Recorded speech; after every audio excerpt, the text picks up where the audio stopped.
Welcome back to the Cowboys Culture Podcast Culture on this great Victory Monday, all right? How about them Cowboys, baby? Oh, yeah.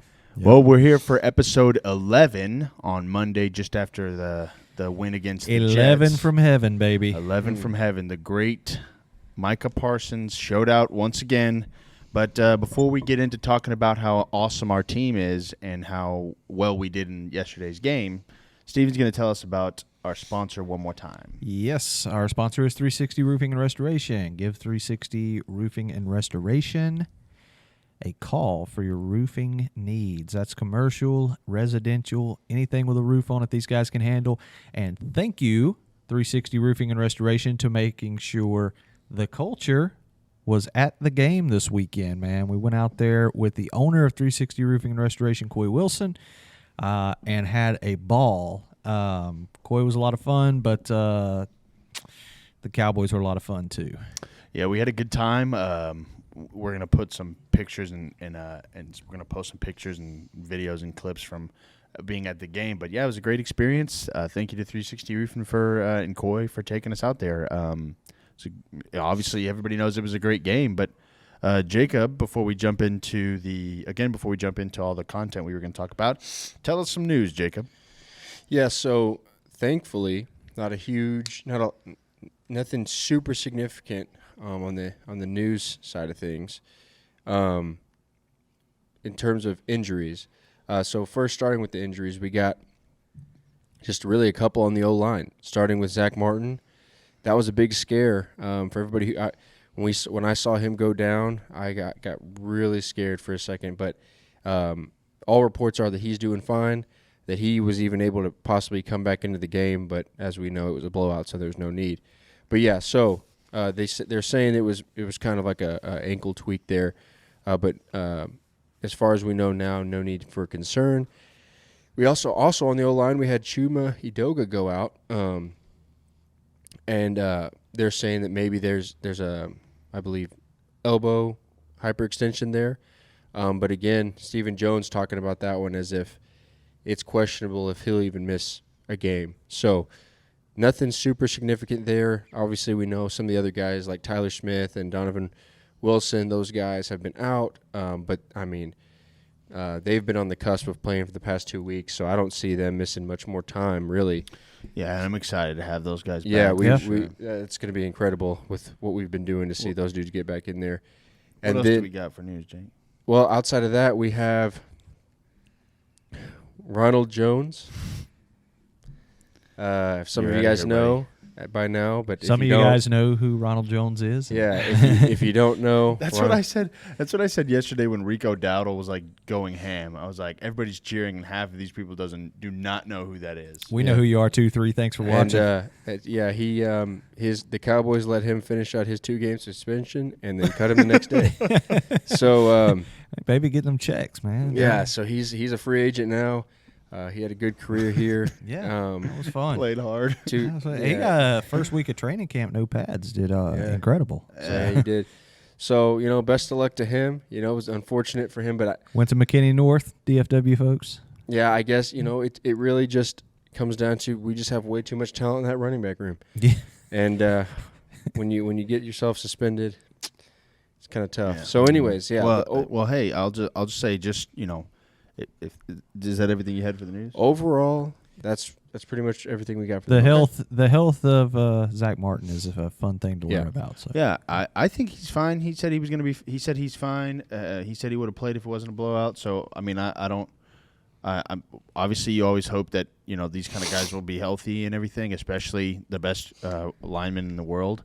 But it is what it is, and hopefully he can stay healthy and nothing comes up. But just to get into kind of this pod and the content that we were going to talk about, I wanted to start with the defensive or the game breakdown, but most importantly, starting at the beginning is the defense. And I think we can be quick. I can be quick at least. Our defense, if you guys don't know, is the best in the NFL, barring whatever anybody tells you on in the mainstream sports media.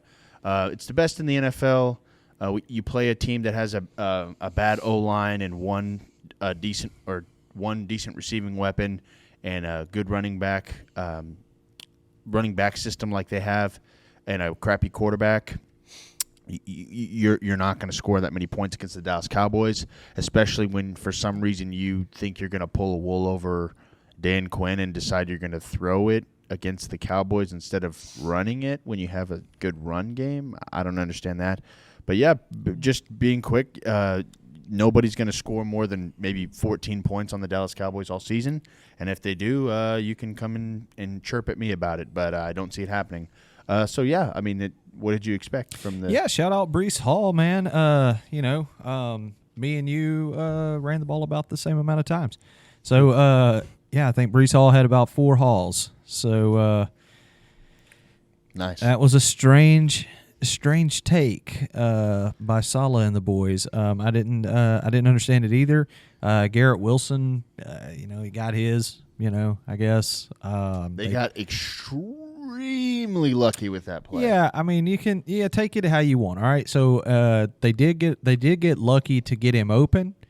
And then his talent took care of the rest, right? So whatever. His speed. He's very fast. Yeah. So fine. A receiver. You had a play. A big time receiver scored in a football game. It was a good play. We just missed a tackle. That's all it was. It turned into a touchdown. But overall, like takeaways from this game on the defense, you're kind of hinting at one of them, which is, and this is something that I wanted to see because coming into it, obviously the Cowboys, because of last season. Even though really when you got to the end of the season, it wasn't even the case anymore. But because of early last season. Cowboys can't stop the run. Because of how bad we did in the first half of last season, people have been talking about Cowboys not being able to stop the run since then, even to this day. And so coming into this, even Jets fans literally thought they were going to win this game, and it was because Dalvin Cook and Hall were just going to run the ball, right? Now, I do think, like you guys have been talking about, we don't understand the game plan. I believe their game plan probably was to run the ball, but when you get behind like they were, they probably had to switch things up. It didn't work much better for them. I don't know. Whenever you get down like that, you just can't commit to running the ball because you have to have the time to put points. So I understand it. But even still. But even then, I think they abandoned it too fast. Yeah, they probably did. To only have 4 carries. I mean, even Breece Hall was mad about this and is on Twitter. But to have 4 carries for 9 yards, 4 carries for 7 yards for Dalvin Cook, their best rusher was Zach Wilson scrambling for his life. He had 5 carries. He had more than any of the running backs, and for 36 yards. So anytime, in my opinion, one of my big takeaways from the defense, because we already know this pass rush is insane. We already know you can't pass the ball on us because even if you can evade pressure for a couple seconds, who's getting open on this secondary is hard enough. But I think what we proved today, when you look at guys like Breece Hall and Dalvin Cook, Breece Hall at 2.3 yards per carry and Dalvin Cook at 1.8, I think that we made a statement to the NFL this week that we can stop the run regardless of who your running backs are. Absolutely. So everybody that played on this team, everybody that played for Dallas Sunday defensively, if you touch the field defensively, you at least shared a tackle. All right, so 18 people touched the field defensively for us. They all had a tackle recorded. That is crazy, right? I mean, that's nuts. 14 of them had solo tackles. And I think 1, 2, 3, 4, 5, 7 had multiple tackles, solo tackles. So yeah, just crazy. Once again, Marquise Bell's flying around tackling people. It's wild. It's like he's Leighton Vander Esch or something. Mm-hmm. Vander Esch himself recorded 6. So in back-to-back weeks.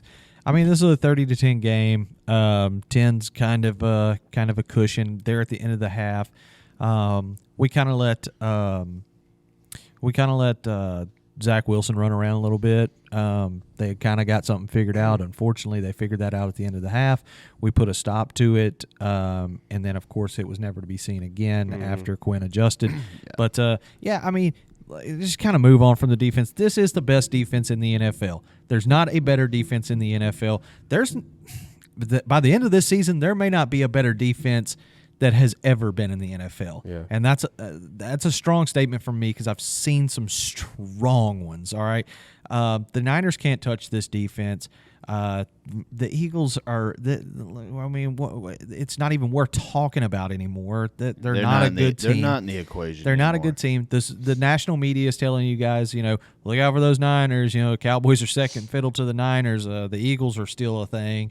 No, they're not. And the Niners are at least defensively, the Niners are nothing to touch. If we, I'm a little hot. If we could just jump right over to the offense. Yeah. Everybody, you wake up on a Monday morning, everybody wants to tell you, yeah, okay, all right, we'll give it to you. Dallas defense is good, but let's see what their offense can do against another great defense. Okay, well, we played the Jets, right? They have a great defense. That's what they told us all week. Let's see what this so-so offense from the Giants game can go and do against the Jets. Well, what they did was Dak Prescott, who sucks, went 31 for 38. 255 yards. He threw for 2 touchdown passes. He did not turn the ball over, and he had a 112.2 quarterback rating. All right. The opposing guy had 38. All right. So anybody else that puts up that score line, they've had a great week. League's on notice when a quarterback goes 31 for 38 with 2 TDs. Dak Prescott. Dak Prescott, it's that offense really didn't put anything together. He got a rookie tight end a touchdown. He set up the first touchdown for Ferguson with his legs. He completely destroyed a dude. We're running running backs through there because we're getting bored to death. Pollard actually only carried it 25 times in a game that we thought he was going to carry it about 35. Rico Dowdle goes in there. He bust off one for 9. Deuce Vaughn goes out there and gives us a show. Kevontae Turpin is running around out there. Peyton Hendershot. I mean, there's guys that are not an integral part of this offense at this point being thrown out there. Okay, Mike McCarthy, he's blowing people out. The Dallas Cowboys have outscored their opponents 70-10. Yeah. And people in are talking 2 about weeks. Why in the world would we just open up the playbook and show the NFL our playbook? Mike McCarthy's being methodical. He's being smart. He's taking points when he needs to take points. He's not down there going for it on 4th down while he's up 18. It's ridiculous for anyone to say that, hey, I'm not sitting here saying this is the best offense in the NFL. I think it's a really darn good one. I think it's probably top 5. But to say that the defense is winning these games and the offense is pedestrian is a bunch of horse hockey. Yeah, and honestly, hey, just to let people know that because it's kind of going a little overlooked. Some people are kind of understanding it and saying it. CeeDee Lamb's a top 5 wide receiver in the NFL. The only people, in my opinion, who are better than or who have put on more of a show or a showing than him is Justin Jefferson and Tyreek Hill. And that's honestly about it. CeeDee Lamb played one of the best cornerback duos in the league. Sauce was the defensive rookie of the year last season. And they got DJ Reed, if I'm not correct, or whatever his name is. Sauce dropped an interception. Doesn't even matter. Sauce had one good play. Other than that, CeeDee Lamb was all over your offense. And Dak, it was almost as like the first touchdown. I'm sorry to cut you. The first touchdown, Sauce was marking Ferguson. Yeah. And couldn't stop him from scoring. Honestly, it's a bit disrespectful even to our defense to assume that their cornerback duo is better than us. When you play our defense, you do not throw on our corners. It's not going to happen. You saw Garrett Wilson, Diggs, when Diggs was on him, bro, he traced him and slapped that ball clean out of his hands. And then the one play where people are saying that he burnt Diggs looked back there and saw hooks coming up already. The ball's flying in the air, hook went up and yoinked that. Again, and another thing I want to say is Zach Wilson didn't just throw out Josh Allen throws like when he played the Jets last week. Hooker yoinked that out of his hands. That was in his hands, and Hooker wrapped it up. And it's just like in the Diggs one, Diggs was just in the right place at the right time. Like, that's just coverage. Like, we're unstoppable. But I wanted to say that, CeeDee Lamb is unbelievable. Pollard carried it 25 times. I thought he couldn't do that. He also had 37 receiving yards. So, I mean, over 100 yards from scrimmage or whatever that jazz is.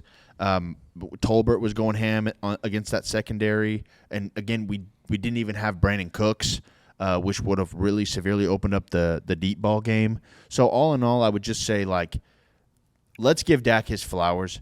Dak does what he needs to do, and Dak did what he needs to do to take care of business. This is a very, very, very hard, like, let's not get it twisted. Yeah, Zach Wilson sucks, and their offense isn't as great as you'd like, but our offense put the work, no mistakes. The only thing that you can say that was as a critique for our offense is maybe our offense could have put more than 30, like, more touchdowns in the end zone. Like, but if you really think about it, the all in all is this is a great defense and everything. They have a great secondary. They have a great D line. A top 5 defense, and Dak was just up and down the field. I mean, we started at the 10-yard line. Like, the offense's job is to make sure they score more points than the other team, and we did. There was never a point where we thought that was in doubt. So I just and then it's 30. It's 30. It's not 17-10. It's 30-10. 3 points of that was cheap. 7 of that was a give me. I get missed on why our offense is so bad. Well, yeah, I mean, it's 28 the week before. Yeah, the knock on the offense. We did score 28 points last week. The knock on the offense is that, and I was talking to Ethan about this last night. When you, for example, when you watch the Miami game, you see all those explosive downfield plays, and they get fantastic. They needed them. Yeah, they get in the end zone in like 3 passes, and they're already there, right? You didn't really see that, right? And so the knock is going to be that, as well as, when you talk about a team that we got into the red zone 6 times and we scored 2 touchdowns, right? But those are going to be that's what everybody's talking about, right? It's the red zone efficiency and it's the explosiveness. But when you think about it, it's not our problem. Yeah, when you think about it, it's like,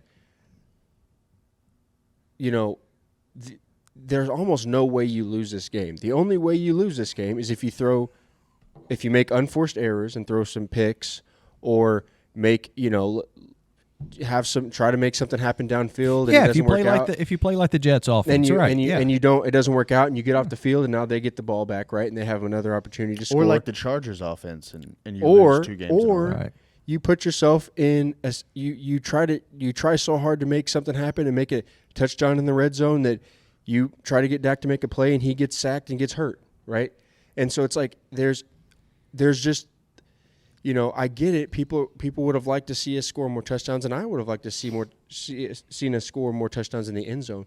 But I personally think that it's more of a, number one, like Steven was saying, why open up the playbook when we don't have to, when we're up by 20 points? Number two, why do we need to try to force something to get a touchdown here when we don't need the points? It's not worth the risk, right? And we don't need to be explosive when we know we have the defense that we have. We know they're not going to be able to score many points. And it's like we talked about last week. It seems like that Mike McCarthy, his play calling style, yeah, I know it's a lot of dinking and dunking, but it's efficient. Dak's 31 for 30, like 80% of his passes complete. 2 games in a row with no turnovers, that everybody said that turnovers was in Dak's DNA. Apparently not for the past 2 games. And we had the ball. Almost 75% of that game we had the ball. And I mean, just the efficiency, the just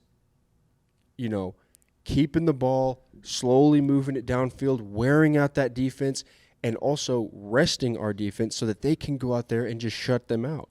It's like we're calling plays now, and with a plan to we know we have that defense, so let's be smart. Let's not give them let's not give an inferior team opportunities to beat us. Yeah, And that's if you want to see electric Dallas Cowboy offense that has been absolutely unnecessary for 2 weeks, and looking at the schedule is going to be unnecessary for 3 weeks. If you want to see that, keep it close. Keep Tony Pollard's long at 23. Don't let him break that off. Don't let Rico Dowdle break off a 9-yarder. Don't let Deuce Vaughn, that people say couldn't play in this league, don't let him break off 1 for 13. Slow the dadgum run down, and we'll start throwing the ball for you. Yeah, Deuce had that one little, I guess, was it a toss or was it like a screen pass? Yeah, it was like a little screen. Dude, that was solid. But I like that. But he broke off 1 for 13 and from the line of scrimmage. And to say we didn't throw it, where did CD get 143 yards from then? Yeah. Well, here, so let's hop he had into 11 catches. Let's hop into our overall takeaways of this game. My overall takeaways is this. We know we have the best defense in the league. When we play somebody like the Niners coming up or the Chargers coming up or even the Patriots, because they have a solid defense, you're going to see, and when we played yesterday in the Jets, you're going to see the extreme difference in what a solid defense is and what a historical, like I thought this defense before the game, everybody said could be historical. That's what one of the players was saying. We have the historical defense, and you saw the gap in the distance before. I think the Niners and I forget who it was that I was thinking about. Oh, Cleveland have like a comparable defense to each other. That they're all kind of like right there in the same. And Fantastic. Jets, but there's a huge gap between Jets, Cleveland, Niners, and us over here. Anyway, our offense showed that Dak is not just a game manager quarterback. Dak has showed yesterday that he is a general of the field. They said CD. They said don't count on CD. It's bad that Cooks is out because CD's going to be covered up by this superstar that is Sauce Gardner. He went 11 catches for 143 yards. Where was that dude at? Yeah.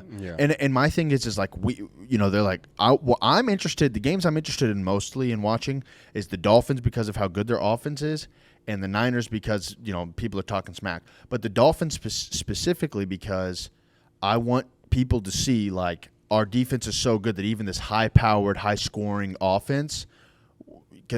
Tua hasn't been sacked. I think they said it was like once. He got sacked once. He's going to get touched when we play him, and it's going to be bad. But he doesn't listen. Number 11 for us, he doesn't even need to touch the quarterback because the quarterback was pressured so much. The Diggs interception, that's not right place, right time. Parsons materialized that. Yeah, there was like 3 false starts in when Mike was lined up in front of that tackle or whoever it was. They were but anyways, terrified. On the offensive side, CeeDee Lamb is unbelievable. Pollard is a top 5 running back, top 3 running back in the league, and he can carry the ball as many times as he needs to. And we're deep at running back. We've already showed that. Our O-line, when it's healthy, is probably one of the best O-lines in the league. Especially even considering we don't we haven't had Tyler Smith these last 2 games that we've played, and that Dak, like Mike McCarthy, is super efficient play caller, extremely good play caller. He's giving Dak the plays. Dak's looking at the coverage, seeing if it's good. If not, he's chopping it up. And Dak is showing some extremely good traits as a general of the field and just chopping up the defense. And these play calls are not for show. Yeah. These play calls are to set up the pass. These play calls are not. This is the West Coast. This is not for.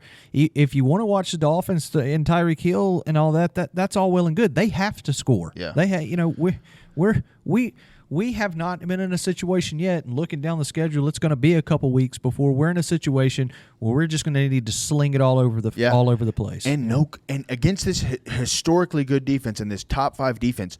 Our number 2 wide receiver was out, and we destroyed y'all. Destroyed. Who's a number 1 wide receiver on about 15 teams in the league. That's factual. Yeah. All in all, for the next 2 weeks, I'm excited that we play the Patriots before we play the Niners because it's another good defensive test that we get to play. The Patriots are nothing to scoff at. I think often they're pretty comparable to the Jets in my opinion. Jets have a better defense. But it's still solid. I think we can win pretty handedly there, but it'll Patriots keep us, have a better quarterback. it'll keep us fresh when we go and play the Niners, I think. So we're going to yeah. stomp a mud hole in them too. Yeah. So just Jacob, do you have anything to say before we move on to the kind of Cardinals game? So I think there's a lot of things we learned from this game because they're going to try to backtrack it as they do. But before this game, a lot of people were hyping up and talking about, and rightfully so, this Jets defense because it truly is stacked. They have playmakers at pretty much every single position on defense, and we saw firsthand what they did to the Bills and Josh Allen the week before after losing Aaron Rodgers. They won that game for them against a very high-powered offense with Josh Allen, right? And so this is a top-tier defense that we just played, and the narrative coming into this game and coming out of game one versus the Giants game was, yeah, the Cowboys defense is really good, but that offense is going to let them down, right? And Dak's going to let them down. Dak's going to, Dak, he's a turnover machine. And so we go up against it now. So the very next week now, we go up against a team that doesn't have an offense, but they have a defense. And in my opinion, we learned so much about this offense in this game. We learned that it doesn't matter who the defense is, and it doesn't necessarily even matter if we have all of our weapons, because Dak, under this new scheme and with this new play caller, he's going to read the defense and make the right play, make the right read, and put it on target. Dak was efficient. Dak was accurate, whether it was a short dump-off pass or whether it was a deep ball to CeeDee Lamb. And, again, like we talked about, we didn't even have Brandon Cooks. And so I think that this week we showed, because one of the things that I was worried about was what happens when we do play that good defense, and maybe if our offense is flat, what happens? And so I was nervous. Maybe this might be a tighter game because of our offense, especially without Brandon Cooks. Yeah. But I think we showed yesterday that it doesn't matter. If it's a top-tier defense, our offense led by Dak Prescott is going to be able to score 30 points on anybody, 30 points or more. And so with that being said, my overall takeaways is, man, if you pair from what we saw from the offense with what we already know about the defense, I don't see how you can say that this team is not clearly the best team in the league. It is. The most stacked team in the league. And in my opinion, people that aren't saying that and they're saying, 49ers or whatever, you're exposing yourself as a hater because there's just no way. Let's stop, somebody's going to have to do better than what I've heard on why Miami, why San Francisco, why Kansas City. Somebody's going to have to really bring me some information on to why we're not the best team in the NFL. I mean, we gotta stop listening to like the Stephen A. and the Richard Shermans of the world. You guys have just lost so much credibility and just coming on every week after we just destroy and dismantle teams and say that we're not better than a team that is not dismantling other teams. But anyway. Moving on. Let's move on. We're the best team in the NFL. We have the best defense in the world. We have a top 5 offense in the NFL. So let's move on. Let's talk about the poor Cardinals, man. Just poor Cardinals. I'm saying that because not only did you lose yesterday, but you have to play us next, unfortunately, and you have Joshua Dobbs and the worst team in the NFL. Cardinals maybe should have won yesterday. They should have won yesterday. And they didn't. That's, again, poor Cardinals because, man, you got to come from that. It goes downhill from there. And then I'll just say this. The Cardinals, the only players that are worth mention are Kyler Murray, who's playing Call of Duty right now, and he's injured. Marquise Brown, who is, I guess, a somewhat of a number 1 wide receiver in the NFL. They've been trying to tell me for like 3 years that James Conner's good. He's not. He's terrible. And he's just not a good player. Thank you for that update. You got Buda Baker, and then everybody else on your team is terrible. Is Zach Ertz is Zach Ertz good? I don't know, but apparently Buda Baker's hurt. So that just I don't know what to do. Well, poor Cardinals. Is there any way we can just like you can just like let us go out there, get a touchdown or like a field goal real quick, and then forfeit so that like so you could spare your Joshua Dobbs whatever career he's got? I hear the Phoenix metro area's nice area. Check that out for a couple of days. Yeah, I mean, I mean, again, I just the only thing that really needs to be said is this. And I'll give my overview and prediction. I think that our defense will just stomp them. I think our second string players will be in by halftime, I'd say. You might even see some Trey Lance, which probably that's an over exaggeration. Probably not. Cooper Rush is definitely going to play, but I would love to see some Trey Lance. My prediction is it could be a 30-0 affair by halftime, and then by the end of the game, due to our defense, could be a 40 to 50-ish to 0. Maybe they get a field goal here and there. So I'll say, being unrealistically realistic, it could be like a 40-50 to 6 or 3 game type deal. Right on. Wow. Let's see that happen, baby. Dak's going to come out, and Tony Pollard's going to run for fire. 1 trillion yards, and Dak's going to throw a couple to CD, and then CD's going to be like, all right, I'm done, and then again, poor Cardinals, man, just a bad string of games, man, and just terrible team.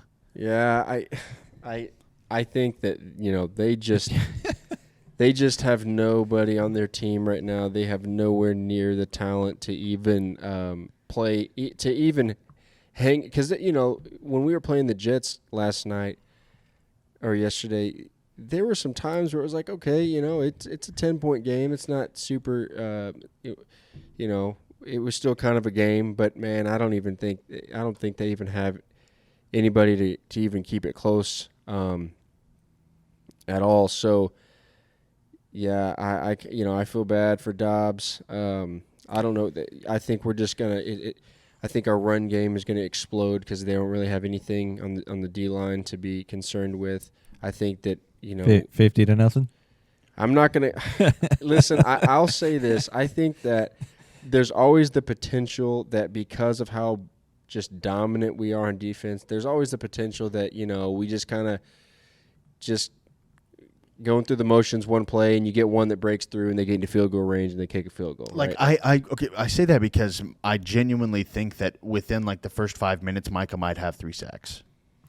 I mean, it took him. I don't think it took 5 minutes this week. Like he's going to have like 6 sacks by halftime before they take him out or something. I don't think because again, this is an extreme exaggeration, but this is how bad that the Cardinals are. Yeah, I mean that's fun. That's fun to talk about. But like Joshua Dobbs, like I watched him at Tennessee, right? I mean, the guy can get around, much like Zach Wilson. I mean, if Zach Wilson, let's say that Zach Wilson was a stoic future Hall of Fame quarterback that just stood in the pocket and pieced people apart, but yet had to play our defense.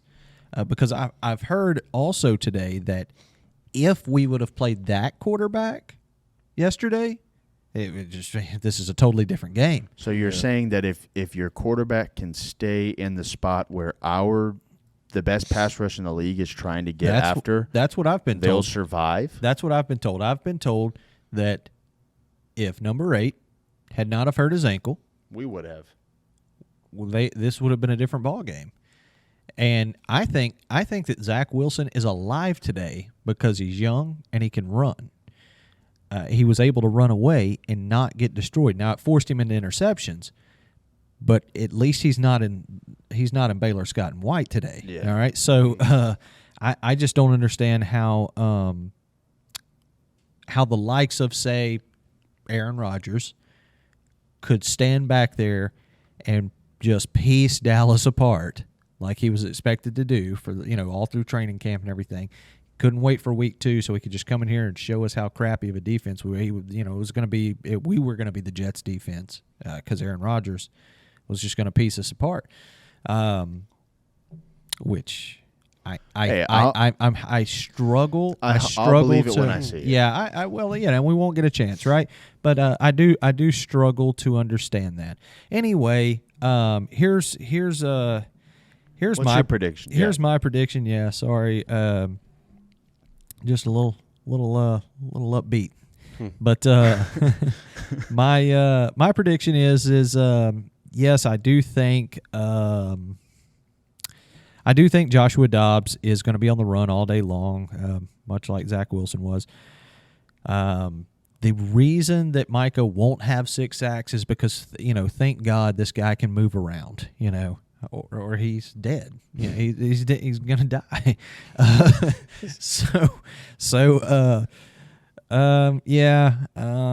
Okay, give me 38-10. Wow, so you're giving him. Wow. Yeah, and I say that because what this week did prove, because we go into every game now with this type of defense. We go into every game going, they just can't score. Like, how can I predict that they're going to score? They can't do it. And the Jets, at week 1, they couldn't do it. Week 2, they did still prove that, hey, every dog has his moment, every dog has his day type thing. This is still an NFL team. They can put together one play, right? They can put together one drive. And they did that. They did put together this one play. If somebody slipped or whatever, I don't care. That's what happens through the course of a 3-hour NFL game, okay? So many NFL games are not shutouts because... Is this an NFL team? Yes, the Arizona Cardinals are an NFL team. Yeah, but I agree with you. I just don't know because the reason I have to give them 10 is the same reason I had to give the Jets 10, and it proved to be the case, right? It's not every game is a goose egg, more so than not, right? They will find a way to score. Now, I could easily see it being like 38-6 or whatever. My point is that it's hard to get out of a game without the other team scoring. I don't care what the defense is. I agree. That's why I'm not going to predict it being I'm going to predict it being, kind of like the game flow to be like how it was with the Giants, like where it's just like by halftime it's like, man, this is just unbelievable. But I think that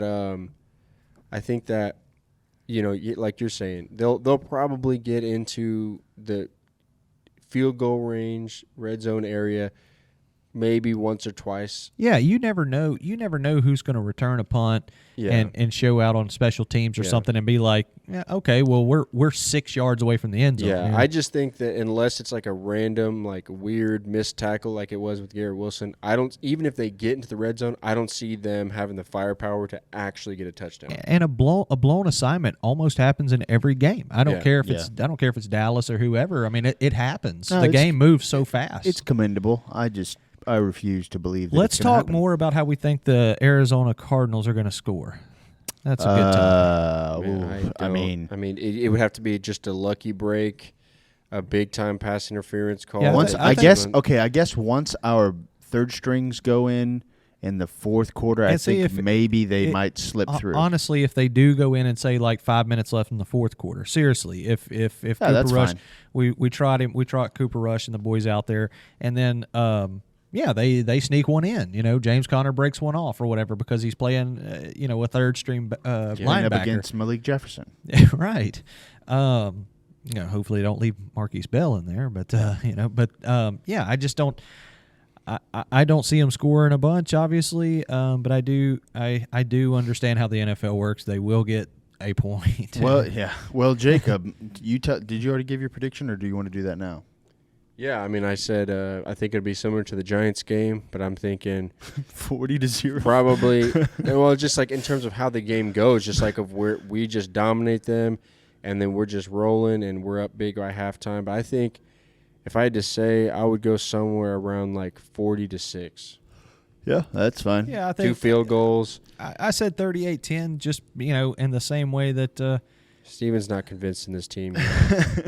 Steven thinks we'll lose. Yeah, I mean, I think we'll lose. I mean, first of all, Dak, he sucks. And, he sucks. The Niners have a better defense. Niners have a better defense than us. We're going to lose. No, let's say 20. We're going to lose 28 to. No, look. Hey, 21. Hey, did the Jets have any business scoring? They didn't. It was a lucky break on the touchdown, and then. No, yeah, you're right. But in my opinion, the Jets are even better than the Cardinals on offense, and they still only got in the red zone. They only got in the red zone twice, and one of them was one of them was the Garrett Wilson lucky missed tackle, and one of them was Wilson scrambling for his life. Yeah. At the end of that half. Well, hey, AZ, your boy believes, baby. yeah. Hey, Let's get 10 I don't points. believe, but I my condolences to you and your backup for sure. quarterback, and your team. Oh my God! But hey, please. listen, that's all we had. Let's wrap up here. I want to just say, hey guys, I mean, isn't it just awesome to be a Cowboys fan this season, man? I mean, it's just we've seen some stinker teams, but this is the best Cowboys team I've seen in my lifetime. So this is the best team in the NFL. Man, we're going to keep trying to go to as many games as we can. True brand, man, we're repping you guys like crazy. We'd love to get some love over here. Man, we can't wait to watch this Arizona Cardinals game. Yeah, that's going to be a great game. But anyway, for those of us that have seen great Cowboys teams in our lifetimes, man, the good times are back, man. They're As much as I go into every season, guys, saying, nah, it can't be. It never will be again. And for the first time in my life, I went into this season hyped up, but after New York and then New York, there's no convincing me. There's no convincing me that every game we set foot in, we are there to win. See, that's what that's what I said when we did our predictions. I said there's no team that can line up on the other side of the scrimmage line from us that I think is like, this is going to be, we're going to lose. We'll probably lose this game. This is no, you have to come and take it from us. That's how good we are. You're not going to just come in there and I'm going to be like, oh yeah, we'll probably lose that game. No, I don't think so. Yeah, we're not crazy. Somebody's going to come and give us that game, right? But come and take it. you Yeah. know? So Anyway. yeah. Guys, thank you for coming in and tuning in to another episode. Make sure you're liking and commenting under every video. We love to hear from you guys. We love our supporters and everything. We're growing like crazy. Please, please, please subscribe. And make sure you're following us on Instagram. I think we have X, which we aren't doing the best at, but we're going to start doing that. But definitely Instagram. We're super active on Instagram. And Facebook, we just got a new Facebook page, I think, up. Sure. And yeah, we're doing a giveaway of a mini helmet. I think it's a throwback Color Rush ones, or is it just the throwback ones? It's just a throwback like the Thanksgiving Day one. Okay. But it's super bad, man. Yeah, it is really nice. We've already got it. We posted on our Instagram.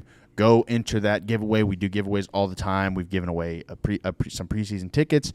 We've given away a True Brand hat.